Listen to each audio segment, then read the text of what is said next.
Greetings, comrades. We hope you are still okay. Uh, Comrades, in this video, I want to discuss about what is called the Zimbabwe Support Group. It has come to our attention that there is a gentleman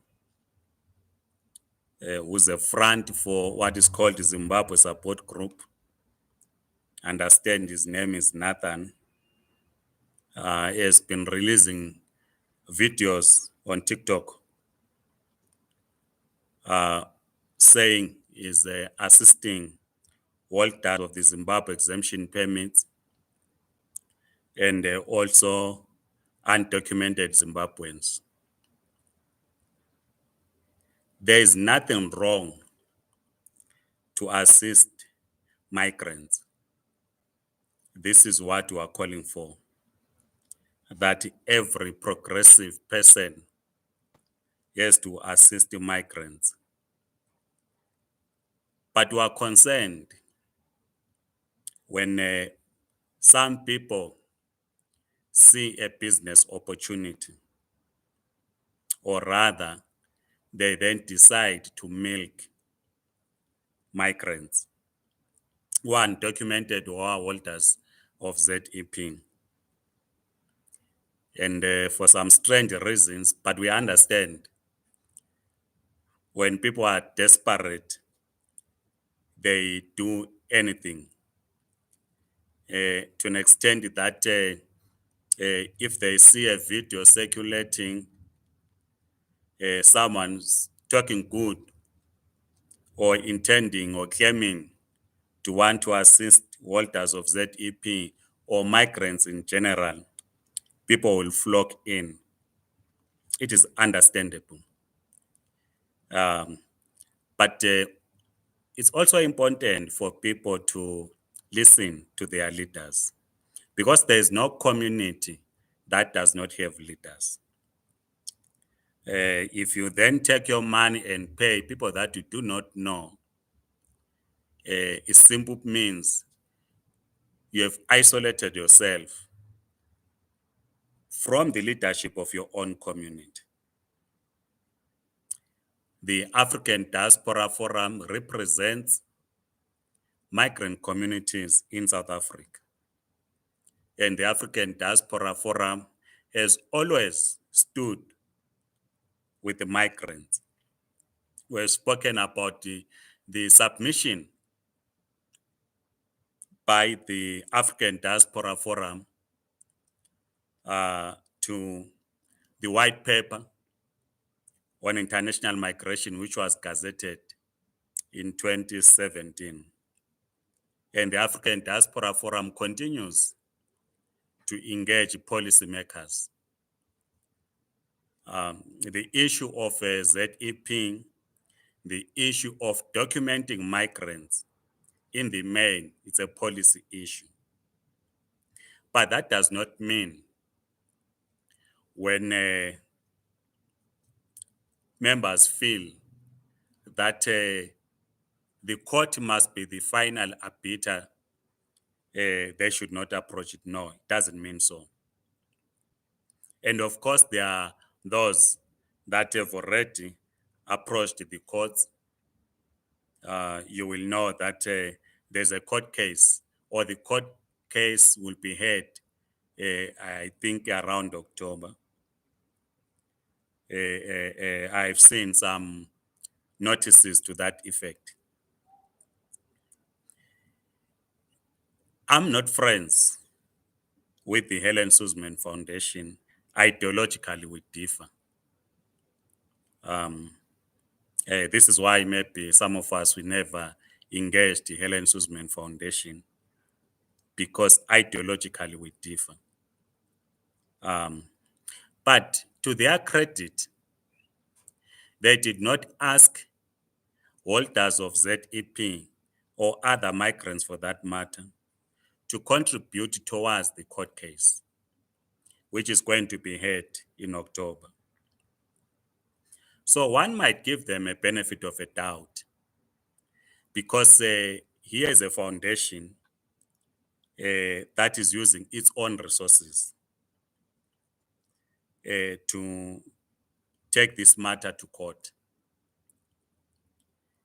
Like I'm saying, I'm not friends with them. We are from different ideological persuasions. But we give them credit for that they did not set up various media platforms, social media platforms, to collect monies from holders of ZEP and other migrants in the name of helping them. Of course, I know there are comrades that were asked by some holders of ZEP who said they need to go through the legal route. The comrades did speak to us that they've been talking to holders of ZEP, and they agreed with some holders of ZEP, not everyone, but some holders of ZEP, that money should be contributed to as part of the legal fund to take this matter to court. And we're told that they are paying these monies, or people are paying these monies to a lawyer's account. It's a law firm. That's what we are told. We then now have Zimbabwe support group. This gentleman, Nathan, who's now recording videos. And some people are now falling for this organization. As I started by saying that we have no problem at all if people want to assist the migrants. But what you then get told is that you are asked to submit or to open a link. Then it is said that if you're a holder of a Zimbabwe exemption permit, you contribute 650 rands towards legal fees. And that if you are not documented, or you are on Aslam document, it has not been renewed, you contribute 1,000 rand. And they claim to be assisting migrants. One, of course, will have to ask, if there are others that have already approached the courts, like Helen Suzman Foundation, who did not ask people to contribute, and there is a date for a court case, which I think is the 5th of October, if I'm not mistaken. Whether 5th of September, 5th of October, I read it somewhere. I'm not very sure, but the court date has been set. Why would Nathan and the organization that he leads, Zimbabwe Support Group, not allow that court case to go ahead than trying to come up with a parallel legal process where holders of ZEP and other undocumented migrants are asked to contribute to a legal fund? And I believe that this is part of trying to milk desperate ZEP holders and the desperate migrants. Because as I said, these are policy issues. It needs policymakers to make a determination. But I'm saying, as I've already said, that we're not saying people should not go to the courts. No. But when you see some of these groups now emerging in the name of helping and asking people to contribute. It worries us that holders of ZEP and the undocumented migrants who are asked to contribute money will leave other people very rich because people will simply collect money and they do nothing, and they will not refund you your money. So why not wait for the court process that is already underway? Then if people want to assist or join those who already gone to court as friends of the court, or wait for its outcome. If the outcome is not favorable, and assist in the appeal, whether you go to the higher court. So we're very much worried. We're very much worried that people are going to be losing money to some of these organizations or individuals. We always say that as the leadership, we are still talking to the government of South Africa. We are still talking to other key stakeholders to say, in our honest view, we mixed things up because you have documented people. We failed to separate the documented from the undocumented. People that have been part of the economy for more than 12 years are now branded with the undocumented. And you have not yet dealt with the undocumented. And they are putting the documented in this difficult situation. And these are the things that we are raising because we seem not to understand. Even though the announcement was made on the 24th of November or 25th of November 2021, we still not understand. Hence, we are still engaging government and other stakeholders to say, let us separate the holders of ZEP and those that are entering South Africa through undesignated points, who are coming to South Africa unofficial. In other words, those coming to South Africa illegally, which prompted the Parliament of South Africa to come up with the Border Management Agency to properly manage the borders so that any person that comes to South Africa comes through the correct entry point where they present themselves to an immigration official and they be granted permission to be in South Africa. So it was discovered that many people use illegal entry points, if I were to use that term, to enter South Africa. And South African Parliament and the Department of Home Affairs then resolved to increase the security at the border post. That was what we were made to understand. So when there's this attempt to close the illegal entry points, so that those that come to South Africa come through the correct channels.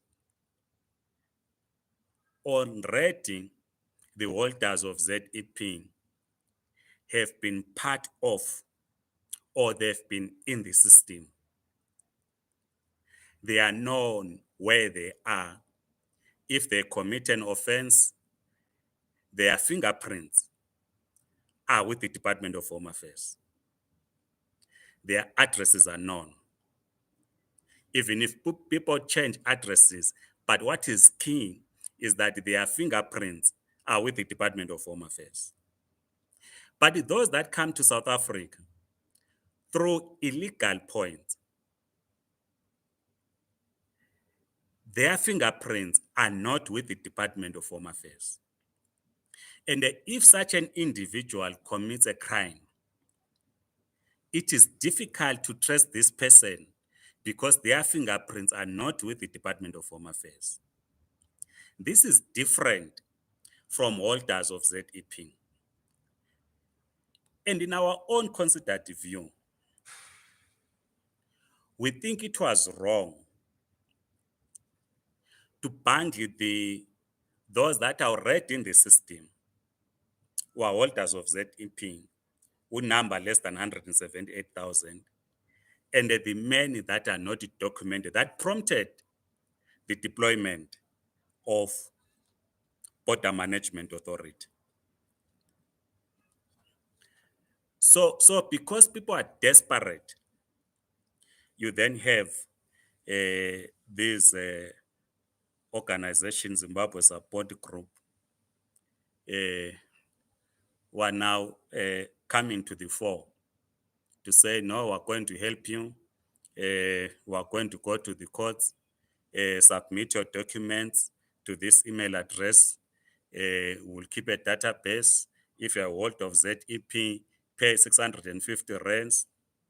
If your ASLAM was not renewed, pay 1,000 rand. This is not necessary. This is not necessary. And we are calling on all migrants, whether they are from Zimbabwe, whether they are from Mozambique, whether they are from DRC, not to say because my ASLAM document was not renewed during lockdown, therefore you have to pay 1,000 rand. In any case, the Department of Home Affairs said if your ASLAM document expired on or before, this expired on the 20th of March 2020, you have to apply to renew online. Yes, we understand that a number of migrants have been applying online to renew and they are not getting responses. And we are attending to this. And we are raising these issues with the Department of Home Affairs to say, look, our members are applying to renew their ASLAM documents and they are still waiting. Yesterday, we had a discussion with one of our members who is in the Eastern Cape. I think it's from Kenya, if I'm not mistaken.